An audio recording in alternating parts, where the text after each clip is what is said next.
Minutes. Thank you, Mr. Chair, and I thank the Chairman and Ranking Member for including my amendments in these en bloc amendments. Mr. Speaker, my amendment is simple. It requires the Secretary of the Navy to create a report regarding the feasibility of doing maintenance work on naval vessels at shipyards other than shipyards in the vessel's home port. Currently, the Navy has a tremendous maintenance backlog, but under current law, there are certain restrictions that limit where naval vessels can undertake maintenance repair. Unless these restrictions are lifted, the Navy's backlog will only increase exponentially. At the same time, there are fully qualified shipyards in the rest of the United States, including the Great Lakes region, Gulf Coast, and Alaska, that can perform repair work for certain types of naval vessels. Yards such as Fraser Shipyards in Superior, Wisconsin, have the capacity and skills to do this work. They just need the chance.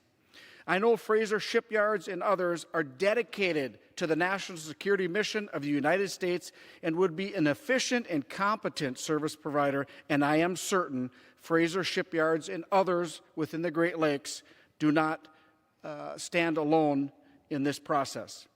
Although these vessels may not be home ported in these regions of the country, it should be within the Secretary's discretion to decide what types of vessels could be sent to such shipyards to help with the Navy's maintenance backlog.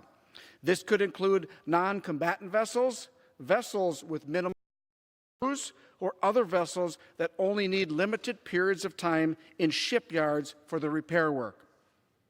The opportunity to create additional geographic repair centers presents the United States Navy an opportunity to diversify their industrial base, create resiliency, and improve our military readiness.